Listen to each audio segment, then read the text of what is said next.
কৈছোঁ লেটিৰপাৰ সমবায় সমিতিৰ এজন এজেণ্ট মই মোৰ নামত যে কালি এটা অভিযোগ হৈছে সম্পূৰ্ণ মিছা অভিযোগটো কিয় মই যেতিয়া দোকানটো চলাইছিলোঁ মোৰো এটা দোকান আছে আৰু এটা দোকান ছাছপেণ্ড হৈছিলে শামছুল হকৰ তেখেতৰ দোকানখন মই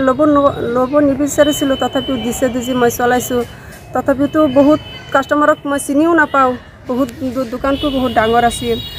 পিছত যেতিয়া আমি মালটো দিছোঁ 1 তাৰিখৰ পৰা 10 তাৰিখলৈকে মোৰ মালটো দিব লাগে 1 মাহত যেতিয়া মই মানুহজনীক কোৱা নাই তেতিয়া মই শামছুলক কৈছোঁ মোকে মাল নিয়া নাই তোমোকে মাল নিয়া নাই চিনি পাই না কৈছে তোমাক মই চিনি নাপাওঁ আৰু মই নিজেও মানুহৰ ঘৰত গৈ পেলাই মেচিনটো লৈ পেলাই মই ফিংগাৰটো টানি আনি ঘৰৰ পৰা মালটো দি দিছোঁ একটা ৰুবিয়া খাতুন যায় সেইজনে মোৰ ঘৰত অহাই নাই মই দেখাও নাই মই চিনিও নাপাওঁ মই যেতিয়া শামছুলক সুধিছোঁ যে ৰুবিয়া খাতুনক চিনি পায় তেতিয়া শামছুলে কৈছে তেখেতটো যোৰহাটত থাকে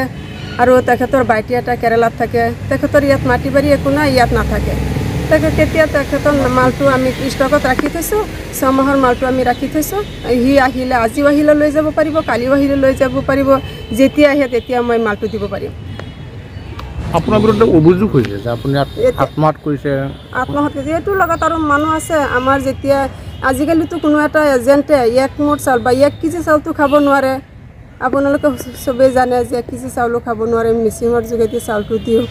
আমাৰ যে লেটিৰপাৰ সমবায়ত যেতিয়া 47টা এজেণ্ট আছে কোনেও 1 কেজি চাউল নিব নোৱাৰে এই মানুহজনী অকলে এইবিলাক কৰা নাই আমাৰ লগৰ এজনো আছে লগত সেইটো মই গম পাওঁ আপোনাৰ বিৰুদ্ধে এটা অপপ্ৰচাৰ চলাইছে অপপ্ৰচাৰ চলাইছে ষড়যন্ত্ৰ কৰিছে এইটোৰ কথাই মোৰ বৰ বেয়া লাগিছে যে মই এটা এজেণ্ট হৈ মোৰ বিৰুদ্ধে এনেকুৱা এটা কমপ্লেইন হয় মোৰো ইজ্জতৰ এটা কথা আছে নামত যিটো অভিযোগ উত্থাপিত হৈছে মই জনাত মোৰ ৱাইফে ৱাদাইমাৰী গাঁও পঞ্চায়ত বহুমুখী মহিলা সমবায় সমিতি লিমিটেডৰ সম্পাদিকা হয় আমাৰ নিয়াৰেষ্ট দোকান শামছুল হকৰ দোকানটো লিলম্বিত হৈছে এপ্ৰিল মাহত তাৰ দোকানটো আমাৰ দোকানৰ লগত সংলগ্ন কৰিছে তেতিয়া আমাৰ সম্পাদিকাই কৈছে যে নাই মই ইমান ডাঙৰ দোকান চলাব নোৱাৰিম যদি আপুনি পাৰে বেলেগক দি দিয়ক নিয়াৰেষ্ট আমি আছোঁ তাৰপিছত এই দোকানটো আমাৰ তাতে সংলগ্ন কৰি দিছে দিয়াৰ পিছত মই মালটো আমাৰ সম্পাদিকাই মালটো উঠাইছে ডিষ্ট্ৰিবিউশ্যন কৰিছে 1 তাৰিখৰ পৰা 10 তাৰিখলৈ ডিষ্ট্ৰিবিউশ্যন কৰিছে যিমানখিনি কাৰ্ডে মালটো লৈ গৈছিল নিছে আৰু যিখিনি বাকী আছে 10 তাৰিখৰ দিনাখন আমি শামছুল হকৰ ঘৰত গৈছোঁ শামছুল হকক কৈছোঁ যে আপোনাৰ কাষ্টমাৰটো চব আমি চিনি নাপাওঁ আপোনাৰ কাষ্টমাৰ এইটো বাকী আছে মালটো ল'বলৈ তেতিয়াহ'লে আপুনি বলক ইহঁতৰ ঘৰত যাওক মালটো ইহঁতে যাতে আনে আমাৰ দোকানৰ পৰা যদি কোনোবাই পেৰালাইচিছ বা ফিংগাৰ নাহে বা বায়'মেট্ৰিক হৈ আছে তেতিয়াহ'লে আমি ঘৰৰ পৰা গৈ ফিংগাৰটি লৈ ল'ম আৰু মালটো পঠিয়াই দিম আমি পাৰিলে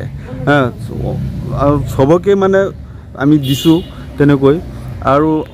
যিজনী মহিলাই অভিযোগ উত্থাপিত কৰিছে যিজনী মহিলা অভিযোগ উত্থাপিত কৰিছে এইজনী মহিলা থাকে যোৰহাট তেখেতৰ সৰু বাইটি এটা আছে থাকে কেৰেলা 2 বছৰ ধৰি ইয়াত মানুহজনী নাই এইজনী কাষ্টমাৰ শামছুল হকৰ দোকানৰ আমাৰ গ্ৰাহক নহয় আমাৰ দোকানত যেতিয়া সংলগ্ন কৰিছে তেতিয়াৰ পৰা এপ্ৰিল মাহৰ পৰা আমাৰ গ্ৰাহক হৈছে কিন্তু মানুহজন 2 বছৰ ধৰি যোৰহাট থাকে বাইটি যিজনী মহিলা অভিযোগ উত্থাপিত কৰিছে আপোনাৰ সমবায়ত যোৱা নাই বা আপোনাৰ দোকানত আমাৰ তাত মাল ল'বলৈ অহা নাই তাৰ মালখিনি ক'ত আছে জমা আছে ষ্টকত আছে আমাৰ গোদামত আছে এতিয়াও আছে মজুত আছে আজি আহে কালি আহে পৰহি আহে যেতিয়া আহে মালটো ল'ব পাৰিব সি আমাৰ ঘৰতে অহা নাই